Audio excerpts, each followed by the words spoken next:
Hi, hello! Isang magandang umaga, tanghali, hapon, gabi sa inyong lahat. Anong oras man ninyo napapanood ang video ito, tayo po muli ay tutunghay ng ating pagbasa para naman sa araw po ng Biyernes, July 26, 2024. Hahanguin natin ang mabuting balita sa Ebanghelyo ni San Mateo, Kabanatang 13, mga talatang 18 hanggang 23. Noong panahong iyon, sinabi ni Jesus sa kanyang mga alagad, "Pakinggan nga ninyo ang kahulugan ng talinghaga tungkol sa manghahasik. Ang mga nakikinig ng salita tungkol sa paghahari ng Diyos, ngunit hindi nakaunawa nito, ay katulad ng mga binhing nahasik sa tabi ng daan. Dumarating ang masama at inaagaw ang nahasik sa kanilang puso. Inilalarawan ng binhing nahasik sa kabatuhan ang nakikinig ng salita at masayang tumatanggap nito kaagad.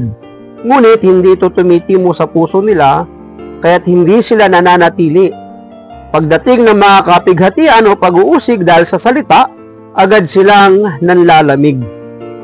Inilalarawan naman ang nahasik sa dawagan ang nakikinig ng salita ngunit naging abala sa mga bagay ukol sa mundong ito at naging maibigin sa mga kayamanan, ano pat ang salita'y nawala na ng kuwang sa kanilang puso kaya't hindi nakapamunga.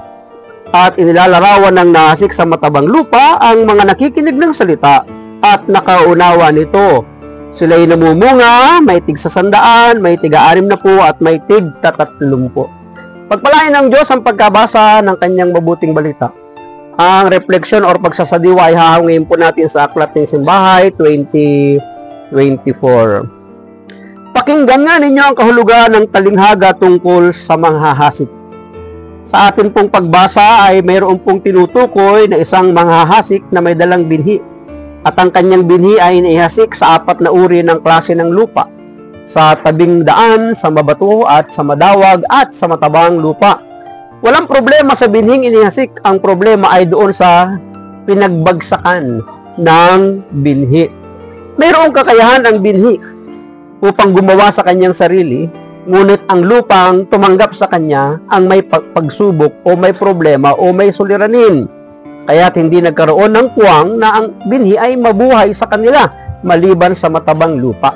Ang lupa na tinutukoy dito ay walang iba kundi ang puso ng mga tao. Ang binhi ay ang salita ng ating Panginoon.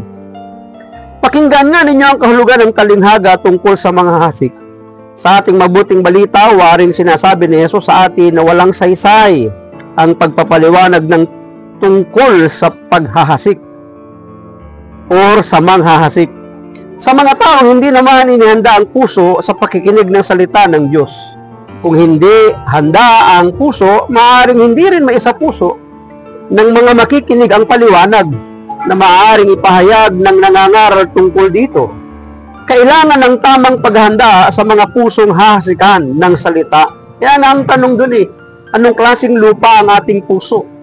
Tabing daan, mabato, madawag o matabang lupa? Kailangan may handa ang lupa sa paghahasik ng binhi upang mabuhay at magkaroon ng pakinabang ang binhing mahahasik sa kanya. Kaya nilalarawan sa mabuting balita ang nangyari sa mga binhing nalaglag sa tabi ng daan, sa lupang batuhan at sa lupang dawagan. Tanging sa lupang inihanda lamang lumago at namunga ang mga binhing nahasik. Kung kaya't magsisilbing pagsasayang lamang ang paghahasik ng mga binhi sa mga lupang hindi binungkal at inihanda sa paghahasik ng binhi. Kagaya ng binabanggit natin, wala pong problema sa binhi. Ang may problema ay doon sa uri ng lupa, sa tabing daan, sa mabato at sa madawag, sapagkat nawala ng saysay ang binhi na nahasik sa kanya. Samantalang yung matabang lupa ng mahasik sa kanyang binhi ay malaking kapakinabangan sa maghahasik yung binhing kanyang itinanim. Dapat ganun din ang salita ng Diyos na mahasik sa ating puso, may hinahanap na kapakinabangan ang naghasik at walang iba kundi ang Diyos, ang ating Panginoong Yesus ng kanyang mga salita sa ating mga puso. Inihahanda rin ba natin ang ating puso at ang ating sarili sa pagkakataong may mga salita ng Diyos na atin pong mapapakinggan? Maraming salamat at pagpalain tayo ng ating Panginoon. Ang akin lamang palaging sambit, I love you with the love of the Lord. Bye-bye and bye-bye.